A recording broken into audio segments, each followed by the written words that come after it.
we have to do is take the fluorine molecule and pull it apart. It's really one fluorine. And so this is what's called the bond energy. We haven't defined that yet, but we will soon. Sometimes it's called the atomization energy. We'll come back to that. Then what do? We're going to take, once we get these guys, then we have to form a lithium cation. We've already looked at that. That's the first ionization energy of lithium. You can look that up in tables very easily. And then we need fluorine to be fluoride. That's the first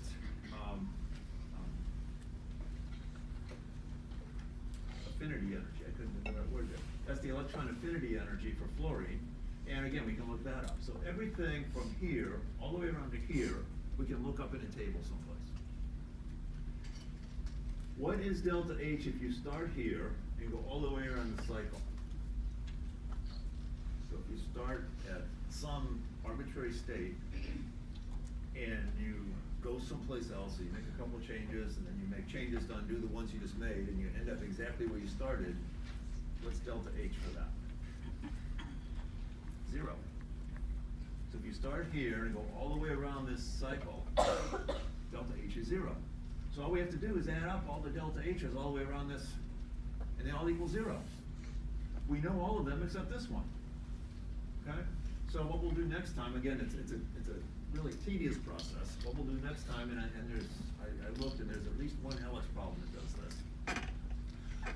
Is we'll go around here and put values in. We'll use, I think I used potassium fluoride or something like that. I used a different substance in the in-class problems, but we'll go all the way around and do that. So again, I don't think that anybody has ever measured a lattice energy. All of these are calculated, but the calculations seem to be consistent with everything that we know, so hopefully they're good. All right, so again, ionic compounds are these things that are stuck together and held together because of the different charges in the ions. What are the properties of these?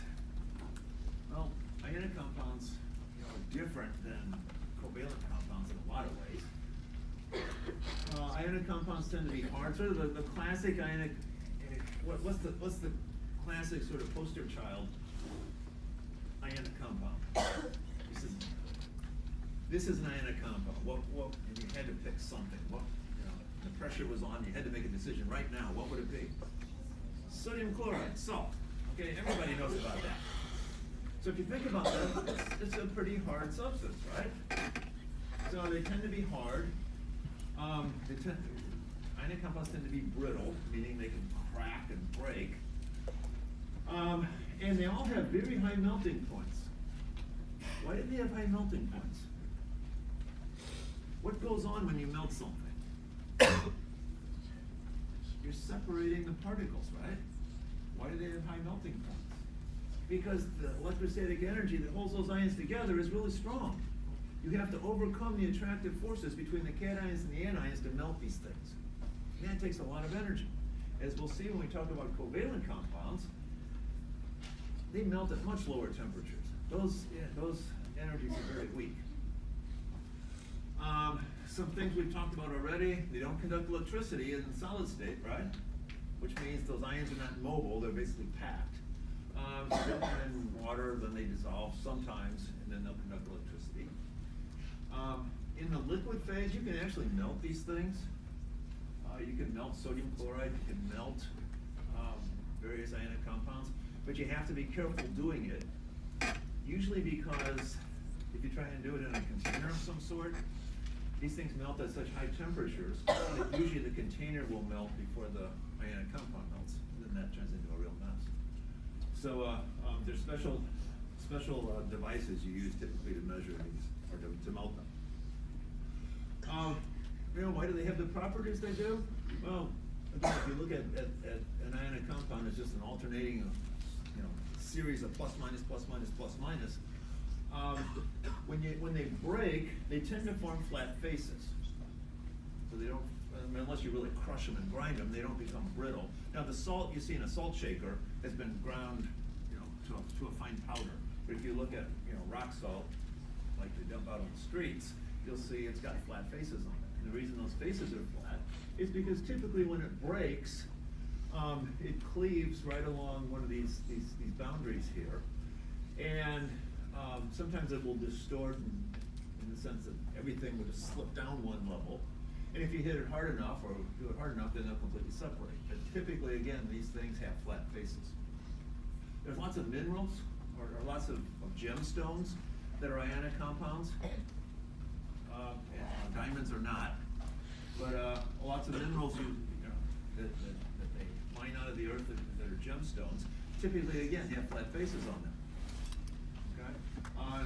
So why is that? Well, that's sort of the characteristic property of things that are ionic. Again, diamonds are not ionic. We'll deal with diamonds later on. We've seen this picture many times. We don't need to see that again.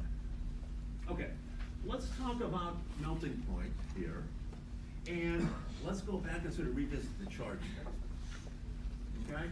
So we talked about lattice energies and how we can predict those, relative sizes of those, based upon charge and ionic size. We should be able to do the same thing and get the same sort of information from melting point and boiling point information. We're just going to stick to the melting point one right here. Okay? So let's look at a couple of these and see if their melting points make any sense to us. So let's pick lithium fluoride, which is 845 degrees C. So once again, that's a pretty high temperature. And so if you try and do that in a piece of copper or a copper container, you're probably going to melt the copper before this melts. So you have to do this often like in porcelain or something like that. So let's do lithium fluoride, 845.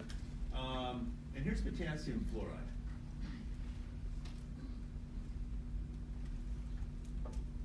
$858. Okay, and I said we need another. Well, that's good enough. No, I tell you what, let's the other one I was going to do. Sorry. Now let's do the potassium fluoride and potassium bromide. Those are the two other ones. Okay. So what's different about potassium bromide and potassium fluoride?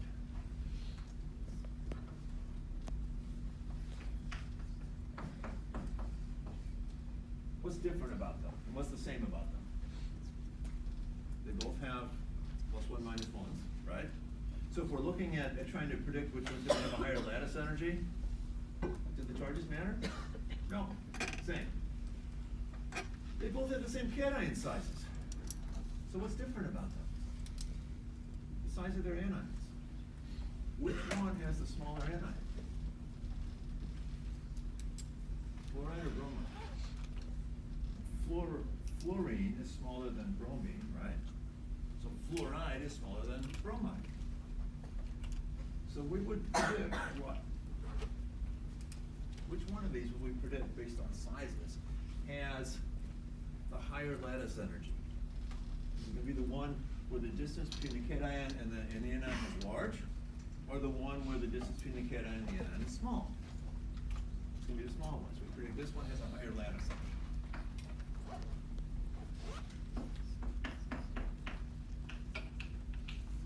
Okay? What would that mean about the relative melting points? Again, what are we doing when we melt these? We're not ending up with things in the gas phase, but we're ending up with things in the liquid phase. We're still trying to pull them apart, right? So we would probably predict if one with a higher lattice energy should have the higher melting point, because it's going to take more energy to pull them apart. I should hope that's the case.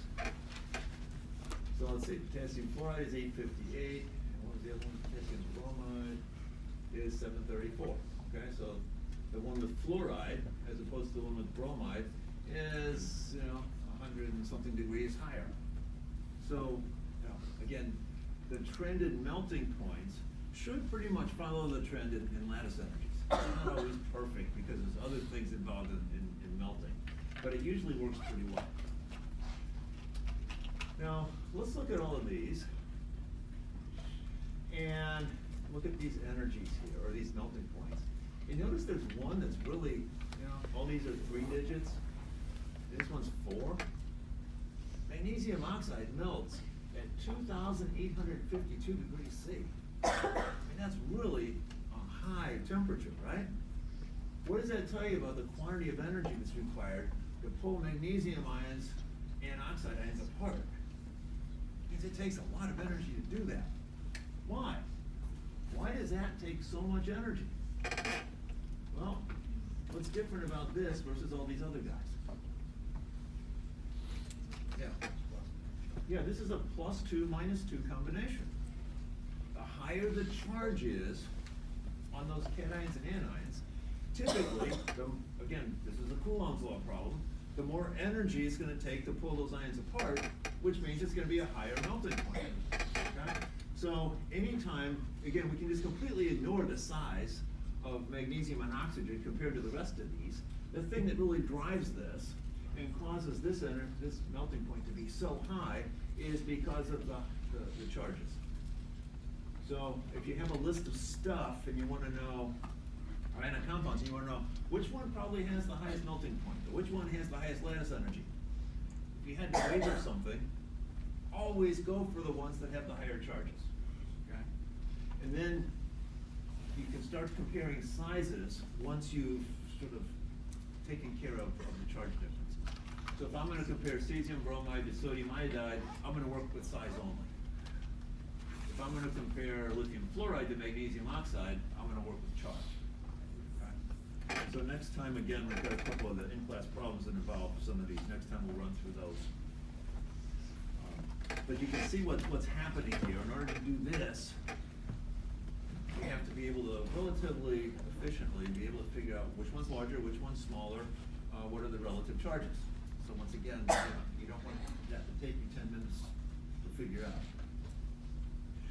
Also on this chart are boiling points, and you can see the boiling points are really high. They're much higher than the melting points.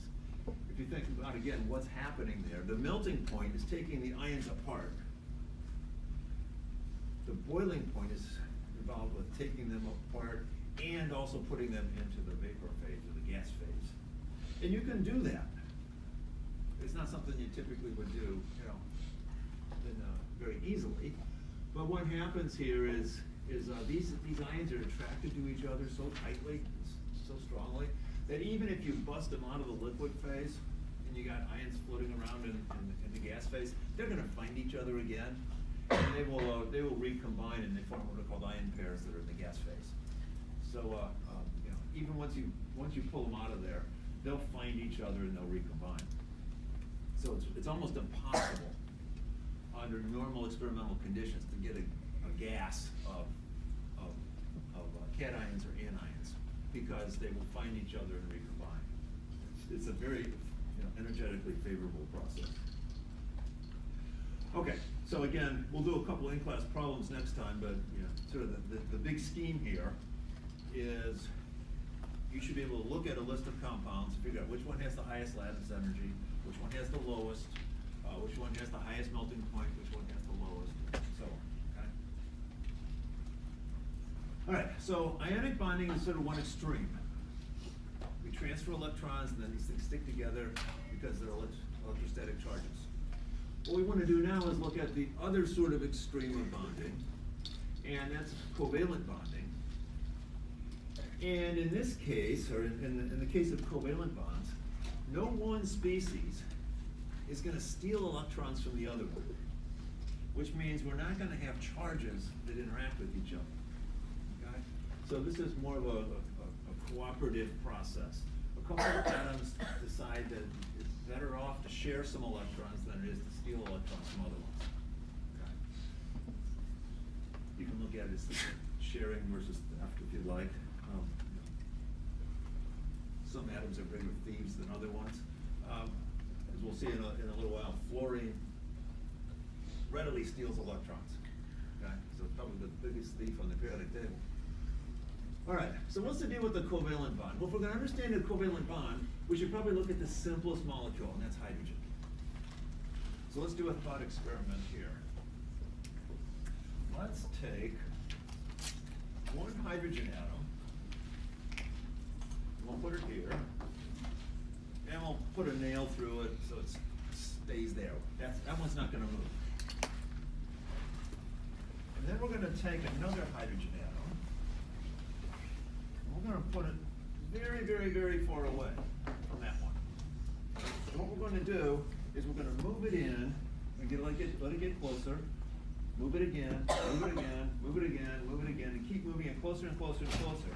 And every time we move it, we're gonna measure the interaction energy between those two, okay? Sometimes that interaction energy will be positive, sometimes it'll be negative, sometimes it'll be close to zero. All right, so let's just start out here at some very far distance. So this is a plot of the potential energy, which is the interaction energy between those two things, versus distance. So this is the distance here. The zero is the spot where we have no net attractive or repulsive interaction between these two. If we're below this, then the potential energy is negative, which means that they're attracted to each other. If we're above this, then what that means is those two things are repelled by each other. Okay, so greater than zero in terms of potential energy means they repel. At zero means they're neither attracted nor repelling. And below that means they're attracted to each other. So if we go out here to some distance very far away, what we find is this, so the red line is the potential energy here. We find that that red line approaches zero, but it never gets there. Okay? So even at very large distances, we have very, very weak attractive forces between those atoms. Remember in the ideal gas things, we said one of the things that was wrong with the kinetic theory assumptions was, the kinetic theory assumed that there's no interaction, no attractive or repulsive forces between the gas particles. We said that really isn't true. They're slightly attracted to each other.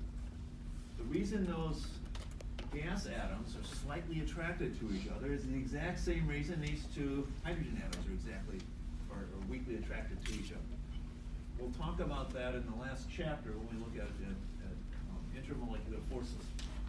So at very large distances, these two things are very weakly attracted to each other.